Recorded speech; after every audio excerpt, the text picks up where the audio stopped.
dozens of perfectly preserved ancient shipwrecks have been found at the bottom of the Black Sea. A total of 60 wrecks were discovered dating back as far as 2,500 years, including galleys from the Roman, Byzantine and Ottoman empires. Scientists stumbled upon the graveyard while using underwater robots to survey the effects of climate change along the Bulgarian coast.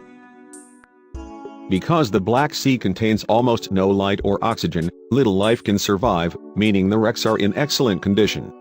Researchers say their discovery is truly unrivaled. Many of the ships have features that are only known from drawings or written description, but never seen until now. Carvings in the wood of some ships have remained intact for centuries, while well-preserved rope was found aboard one 2,000-year-old Roman vessel. The project, known Black Sea Maritime Archaeology Project Black Sea MAP, involves an international team led by the University of Southampton's Centre for Maritime Archaeology. Ed Parker, CEO of Black Sea MAP, said, "Some of the ships we discovered had only been seen on murals and mosaics until this moment. There's one medieval trading vessel where the towers on the bow and stern are pretty much still there. It's as if you are looking at a ship in a movie, with rope still on the deck and carvings in the wood. When I saw that ship, the excitement really started to mount. What we have found is truly unrivaled.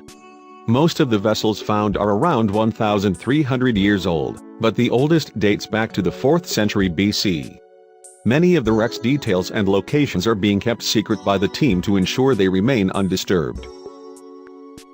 Black Sea water below 150 meters is anoxic, meaning the environment cannot support the organisms that typically feast on organic materials, such as wood and flesh.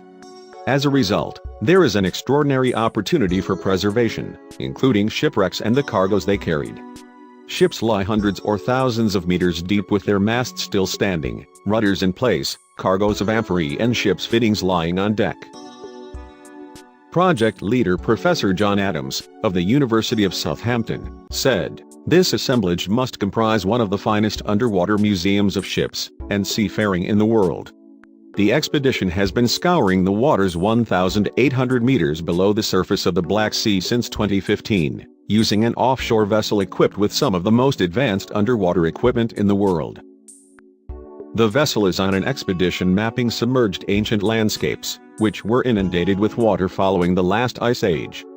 The researchers had discovered over 40 wrecks across 2 previous expeditions, but during their latest trip, which spanned several weeks and returned this month, they uncovered more than 20 new sites. Returning to the port of Burgas in Bulgaria, Professor John Adams said, "Black Sea MAP now draws towards the end of its 3rd season, acquiring more than 1,300 kilometers of survey so far, recovering another 100 meters of sediment core samples, and discovering over 20 new wreck sites, some dating to the Byzantine, Roman and Hellenistic periods." The researchers are using 2 remotely operated vehicles, ROVs, to survey the seabed. One is optimized for high-resolution 3D photography, while the other, called Surveyor Interceptor, flies at 4 times the speed of conventional ROV.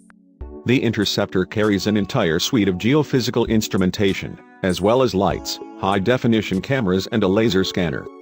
Since the project started, Surveyor Interceptor has set new records for depth at 5,900 feet, and sustained speed of over 6 knots, and has covered 1,250 kilometers. Among the wrecks are ships from the Roman, Ottoman and Byzantine empires, which provide new information on the communities on the Black Sea coast. Many of the colonial and commercial activities of ancient Greece and Rome, and of the Byzantine Empire, centered on the Black Sea. After 1453, when the Ottoman Turks occupied Constantinople and changed its name to Istanbul, the Black Sea was virtually closed to foreign commerce. Nearly 400 years later, in 1856, the Treaty of Paris reopened the sea to the commerce of all nations. The scientists were followed by BAFTA-winning filmmakers for much of the 3-year project, and a documentary is expected in the coming years. Producer Andy Byatt, who worked on the David Attenborough BBC series Blue Planet, said, "I think we have all been blown away by the remarkable finds that Professor Adams and his team have made.